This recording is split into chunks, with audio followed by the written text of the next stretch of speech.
Good morning, সুপ্রভাত। তো স্টুডেন্টের কনফিউশন বা সন্দেহ বা অনেক অসুবিধার জন্য একটা ভিডিও বানালাম। আপনারা দেখবেন, দেখে যাদের অসুবিধা রয়েছে বুঝতে আশা করি বুঝে যাবেন। তো অনেকবার কলেজ থেকেও তারপরে হায়ার অথরিটি থেকেও নোটিফিকেশন জারি করা হয়েছে, যাহারা এই বছর সেমিস্টার 1-এ ভর্তি হওয়ার জন্য অ্যাপ্লিকেশন করেছিলে, কিন্তু অনেক কলেজ তোমাদেরকে নেয় নাই। তো যাদেরকে নেয় নাই অনেক কলেজ 76%, 70%, 79% অনেক স্টুডেন্ট রয়েছে, তাহারা এখন পর্যন্ত ভর্তি হতে পারেন নাই। তাদের জন্য বলছি।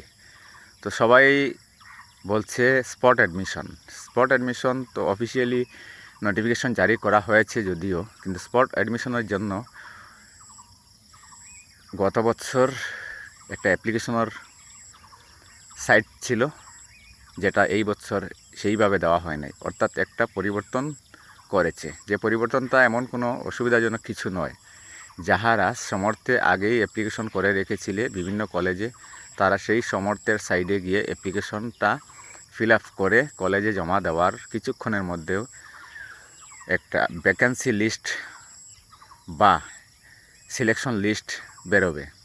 কিছু কিছু কলেজে ভ্যাকেন্সি লিস্ট আগেই দিয়ে দিবে যে কোন সাবজেক্টে কতটা ভ্যাকেন্সি রয়েছে, তোমরা অ্যাপ্লিকেশন করতে পারো। অর্থাৎ যাহারা আগে অ্যাপ্লিকেশন করেছিলে মেজর সাবজেক্ট ইংলিশ নিয়ে, তাহারা হয়তো মেজর সাবজেক্ট ইংলিশ নিতে নাও পারো বা পেতে নাও পারো।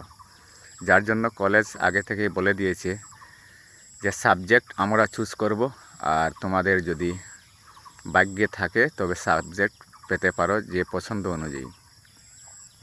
অনেক স্টুডেন্ট আমাকে বলছে রেজিস্ট্রেশন বা অ্যাপ্লিকেশনের প্রয়োজন রয়েছে কি, বা শর্ট অ্যাডমিশনের জন্য আলাদা কোনো অ্যাপ্লিকেশন করতে হচ্ছে কি। তাদের জন্য বলছি, স্পট অ্যাডমিশনের জন্য আলাদা কোনো অ্যাপ্লিকেশন করতে হচ্ছে না।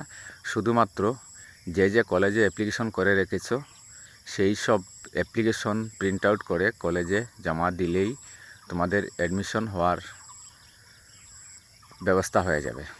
অর্থাৎ এই বছর টিকেট বা সিরিয়ালিটি মেনটেন হচ্ছে না, শুধুমাত্র পার্সেন্টেজ মেনটেন হচ্ছে। অর্থাৎ পার্সেন্টেজ অনুযায়ী তোমাদেরকে অ্যাডমিশন নিতে হবে।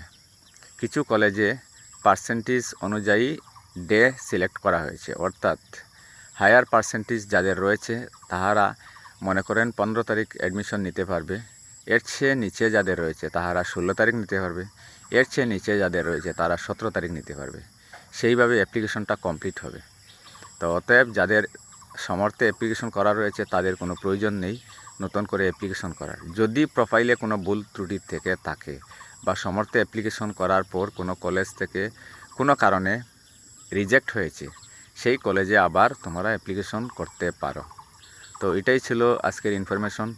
সমর্থে অ্যাপ্লিকেশন করার জন্য কিন্তু আরও 2-3 দিন সময় রয়েছে। অর্থাৎ অ্যাপ্লিকেশনের সাথে সাথে অ্যাডমিশনও হচ্ছে, আর অ্যাডমিশনের সাথে সাথে অ্যাপ্লিকেশনও করা যাচ্ছে। 17 তারিখ পর্যন্ত অ্যাপ্লিকেশনও করা যাবে, অ্যাডমিশনও হবে। তো এটাই ছিল তোমাদের জন্য ইনফরমেশন। ভালো থাকো, সুস্থ থাকো।